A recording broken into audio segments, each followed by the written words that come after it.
This podcast is brought to you by Open Door Mission, restoring hope and changing lives. OpenDoorMission.com. On WISL, WLEA, the voice of liberty, it's time for another Wise Home Energy program. And we have in studio none other than... Pure Energy. Yeah, that's the guy, Jeff Flaherty. Hey, Bob. Hey. Thank you for having me back in here.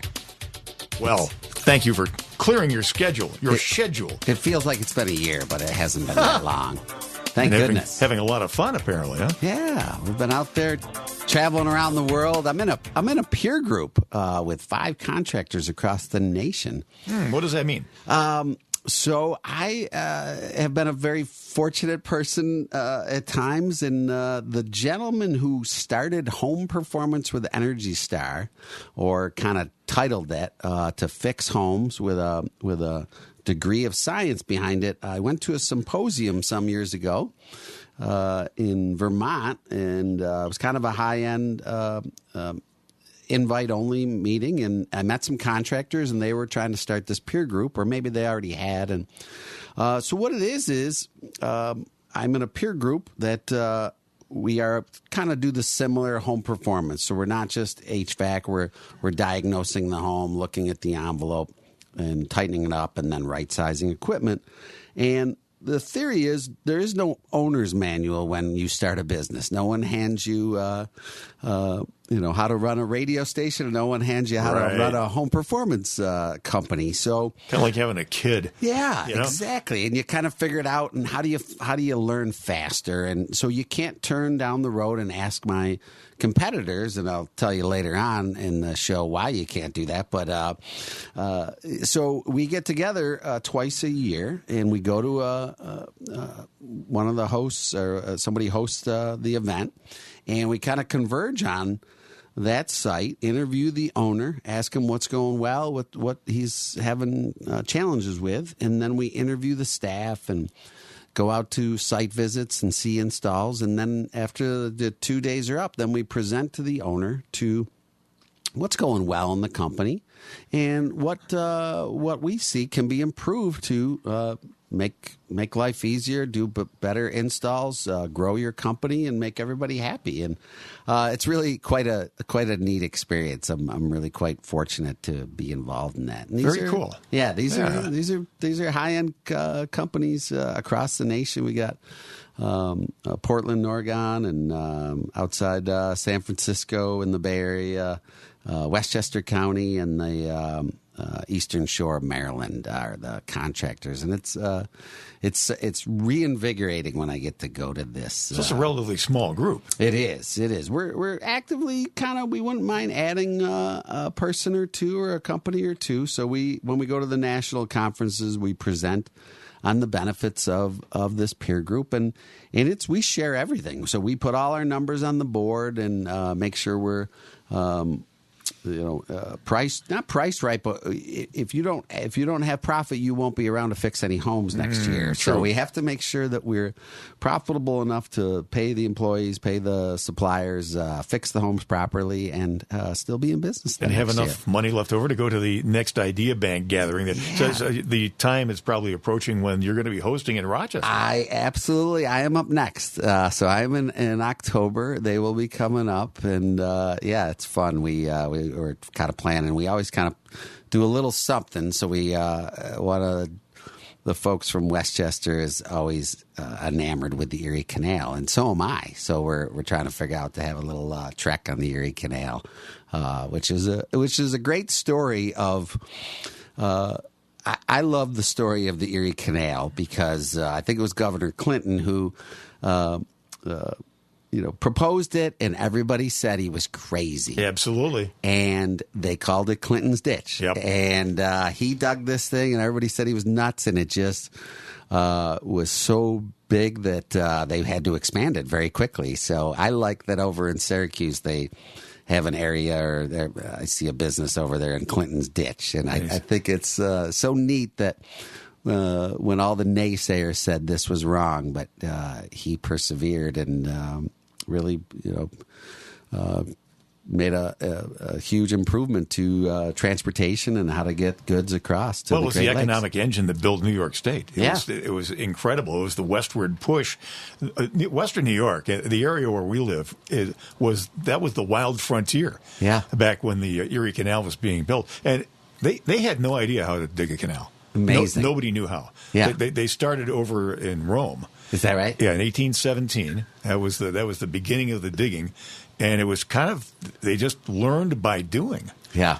And they got to the Montezuma. It's fascinating to read the history. Really? You get to the Montezuma marshes, and they had no idea how to dig through, a swamp type area, and so they developed this concrete that would set underwater while they were excavating. Really? Yeah. Well, I was listening to a very famous guy, I think his name is Bob Savage, recently, and they were talking about the canal and then how there was some southern offshoots that maybe were around for a little bit. Oh, yeah. And didn't last too long, but that was a piece of history that I wasn't aware of. Yeah, there were some smaller canals that went down to the southern tier. Yeah. Down through Livingston County. There was the Genesee Valley Canal, and then there was the Chemung Canal down in the Ithaca Elmira area, and all these, this system that you think about it, technologically, this thing only was open 7 months of the year. Really? So, Never thought of that. Yeah. because the water freezes, then you got to wait till spring. So no navigation for half of the time. When the steam locomotive came along, and that was being developed pretty much, same time as the Erie Canal was operating. Yeah. Very quickly made the canal obsolescent. Interesting. That is interesting. And so our listeners may wonder, how does that attach to home performance? Mm-hmm. And so I think it's the naysayers. Sometimes what is different isn't necessarily good or bad until we dig into the details. And I had a call a couple weeks ago by a client who had a furnace installed by Wise Home Energy 7-8 months ago. And if you're from the local area, you're familiar that we had kind of a tougher winter, more of a normal 70s, 80s type winter. So it was pretty cold. And she called and said that she had decided her AC failed, and she went and got central AC added. And the AC isn't working, and the installer said the furnace we installed was too small.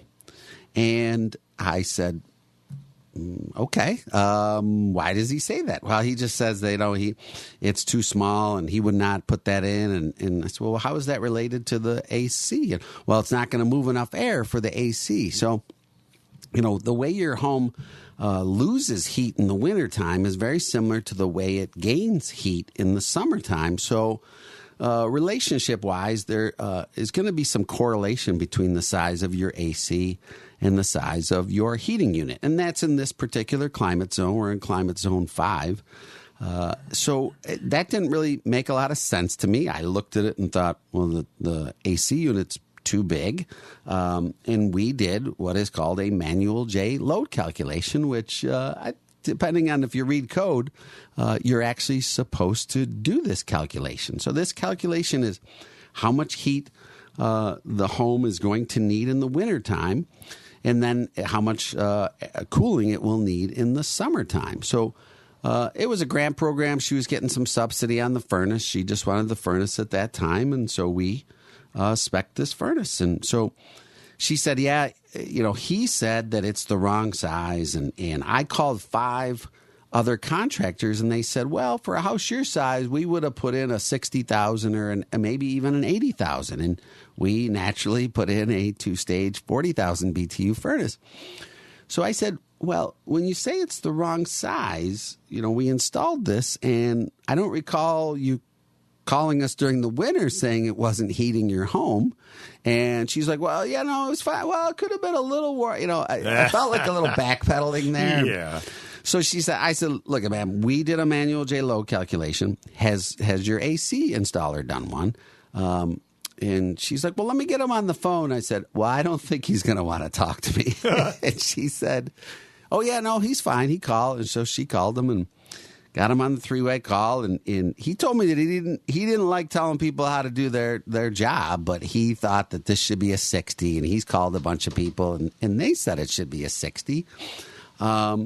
And it just reminds me of those conversations, I had with my mom as a kid, or maybe there were instructions that if everyone was jumping off a bridge, that I jump off the bridge? Would you go jump on the lake? So, so I just said, have you done a manual J load calculation? Have you checked the static pressure on the system? Have you done a system airflow test? And he said, no, I'm just, I'm not saying, how things should be, but I got to go. I'm in the middle of a job. And click, he hung up. So I asked her again and who it was because I never got his name. And I looked him up, and he did have 9 Google reviews, and he had a 2.9 rating. So is that good? It's not. If the scale was out of 3, I would say that's pretty good. But the scale is out of 5. Whoops. So that isn't that high. And so it was funny to me because they're all looking at me, and I'm thinking, well, my equipment worked. Why is this my responsibility? And because you're the one that delivered the bad news, right? So it's a ways from our shop, and not everybody in our office is gonna be skilled at doing all the tests that we do. This would fall more to a higher level person, And so I said, well, I can come out and prove to you that I did the right thing, but I would have to charge you for that. And she said, well, I want someone independent, and I didn't hear from her. And then she went and got a quality assurance visit from NYSERDA. Great. We got that report this week, and it's a passing 5. And it kind of says that there was a manual J. We had supplied our manual J. Now, I didn't supply it to the client. And my reasoning was, why should my equipment works. He should supply his manual J for the central air, is my thought. So I may provide it. So my theory is probably what's happening is a system is meant to move so much air. So the ductwork can be measured, and it'll move 1,000 cubic foot per minute.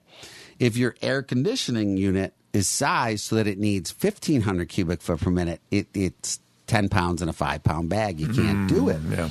And what happens is that the condenser freezes up, and it just won't work properly. So now we didn't check all that. And the reason why we didn't check all that is because we insulated the home, took the blower door roughly, I want to say, down a third, like 3,000 down to 2,000.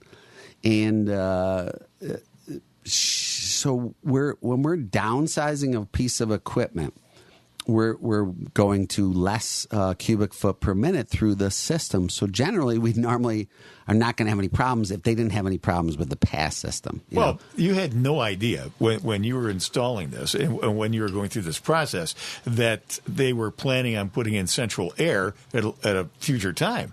Right? I mean, maybe that would have affected, or maybe not. I mean, I don't know. Well, we would have done a smaller unit, and I think that would have worked fine. And it's kind of a shame she didn't call us. So I said, look, you've done this, you don't have it resolved, but I mean, I can come out, but I'm going to have to charge it. And I said, here's what I'm going to want. I'm going to want a few things. And I said, if I come out and prove to you that my system's fine and it's the AC person's fault, then you should pay me this fee. That's my deal with you, because I don't want to leave you hanging. But why do I have to spend money to prove that 5 other people are wrong? Yeah. Why shouldn't they? And it just goes to show, that's what I want to say to the listeners, is one of the things we do is we measure things. And the measurement of, hey, it's not working, that's a measurement that is at the end of the line of all these other measurements that have to be taken and compared to. I think of the homes where we go to a home and there's, all these lines on the wall showing Johnny and his different ages and right. what height he is. And when we go to the doctor, they say, well, he's in the top 50 percentile. And when we go to school, we say, oh, he scored this much. And so we're measuring and we're comparing. And we're comparing those measurements to a range of what they should be. And this is something that the old school HVAC folks don't seem to be doing, because apparently when you call up over the phone, I'm the one who's apparently installing the wrong piece of equipment, even though mine seems to be working fine. So once again, this is part of the role of developing delivering the bad news. And by the way, you're listening to the Wise Home Energy Show here on WYSL, WLEA. Jeff Flaherty with us here from Wise Home Energy. Don't be cold in your home. Don't be hot in your home. And just pick up the phone and Jeff, call. You can call or text 585-270-5836. And one of the things, that people, not all energy audits are the same. We certainly think we have a much better process, and we think that based off our clients' response to the work we do, to the assessment. We hear that a lot. A lot of people will get a few people out to the home, and they'll say, boy, the other person didn't do this. The other person didn't do that.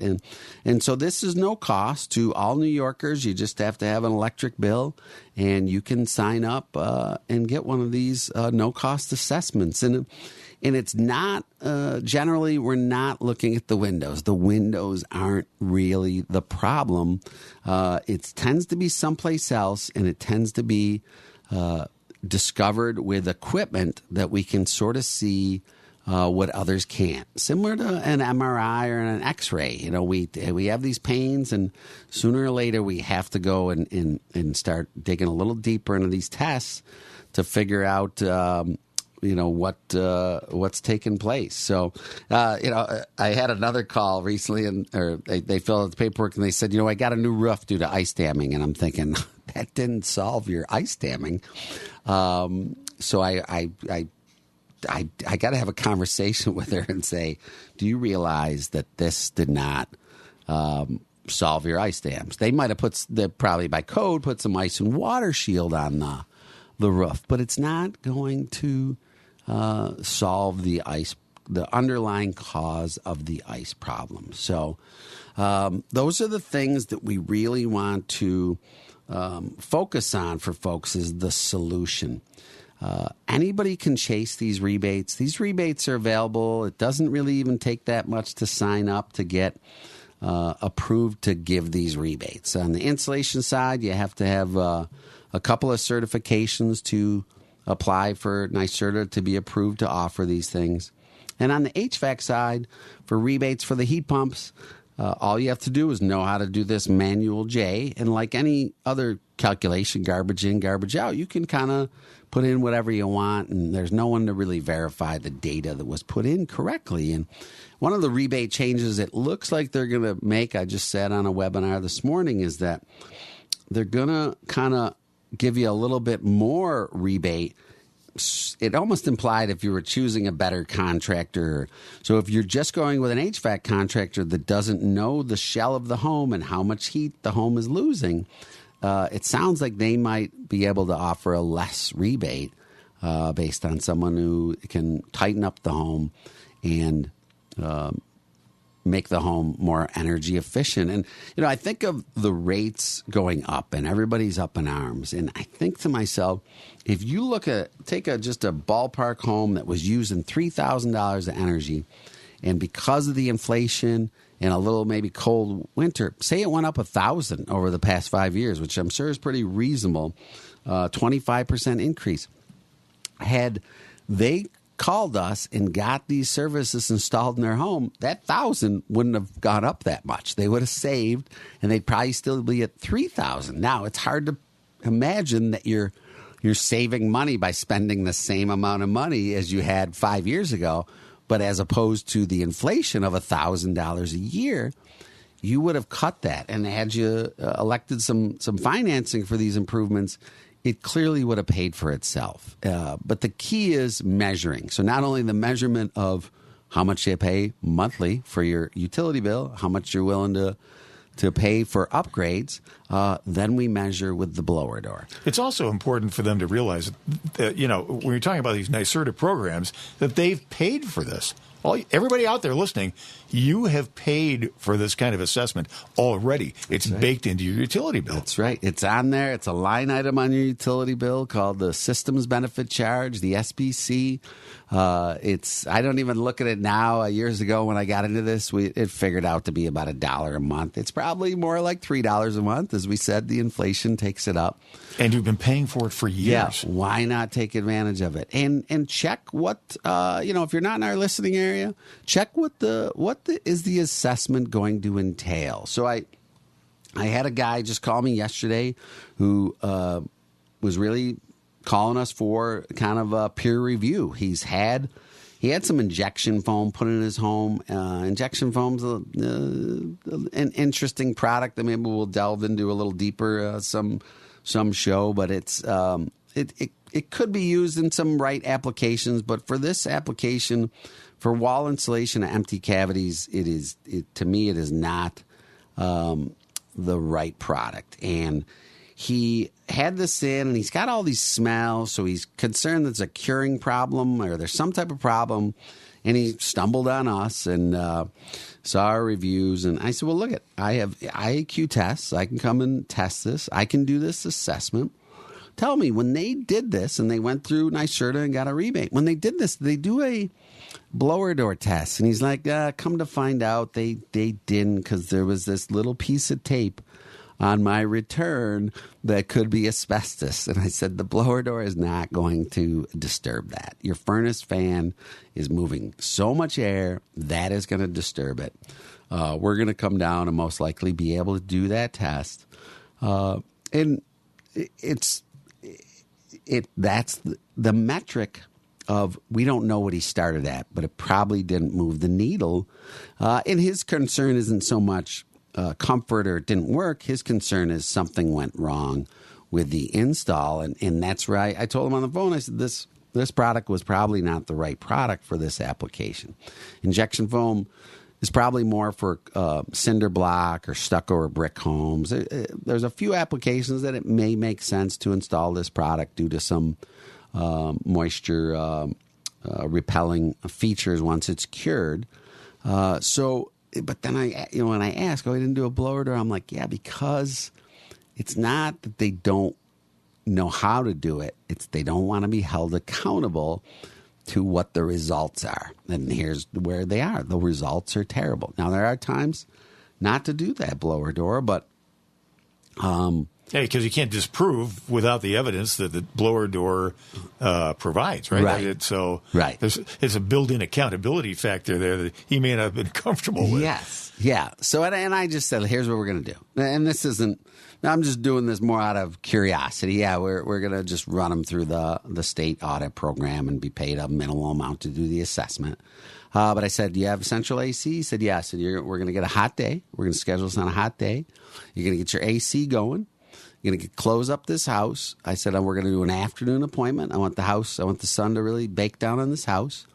And then I can measure the indoor air quality in more realistic conditions, the home being tightened up.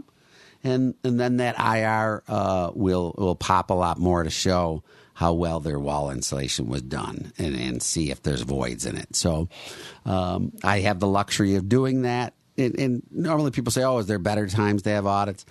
We can do them anytime with the blower door test. This one, I'm specifically trying to address a quality control issue. So this one, I'm going to spec some of these parameters where I need a hot day and I need the AC. But we can do these anytime because we're willing to do these blower door tests. And I would dare say we have the most blower doors per capita or employee count in Western New York because we pride ourselves on using this test. And on our website, we have case studies of what you can expect to see if you have a Cape Cod home from the 50s, if you have a ranch home from the 60s, if you have an 80s colonial home from the 1980s, that we can show you these are the homes that we've done, and these are realistic gains. And each home's different, but I always say, if you had a boat, 2 boats, and you wanted to get in, and one of them leaked and one of them didn't, but you didn't know which one, are you willing to flip that coin and go out on that lake? Or would you rather be able to test which one leaks before you get in it?